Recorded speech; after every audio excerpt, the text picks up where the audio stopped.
కాదు. అసలు నందీశ్వరుని యొక్క అనుమతి లేకుండా శివాలయంలో శివదర్శనం చేశారనుకోండి, దాన్ని శంకరుడు అంగీకరించాడు.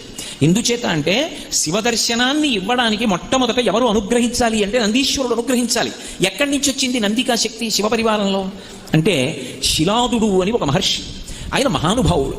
ఆయనకి ఒకప్పుడు ఒక విచిత్రమైనటువంటి కోరిక కలిగింది, నాకు ఒక కుమారుడు కలగాలి, కానీ అందరు పిల్లలు పుట్టినట్టే భార్య యొక్క సహాయము వలన నా తేజస్సు నా భార్య యొక్క శోణితము కలిసి నా భార్య యందు పిండముగా రూపుదిద్దుకొని ఏదో కొన్ని నెలలు ఆమె గర్భము ధరించిన తరువాత బయటికి వచ్చేటటువంటి శిశువు కాదు, అయోనిజుడు కావాలి. స్త్రీ గర్భము నుండి బయటికి రానివాడయ్యి ఉండాలి, అయోనిజుడు కావాలి. 2, ఆ పిల్లవాడికి మరణం ఉండకూడదు, ఇక పిల్లవాడు శరీరం అన్నది విడిచిపెట్టకూడదు. 3, వాడు పరమశివుడితో సమానమైనటువంటి స్థాయిని పొంది ఉండాలి అనుగ్రహంలో. వాడు ఆజ్ఞాపించడంలో కానీ అనుగ్రహించడంలో కానీ రూపంలో కానీ ముమ్మూర్తుల శంకరుడు ఎలా ఉంటాడో అలా ఉండాలి. నాకు అటువంటి కొడుకు కావాలి.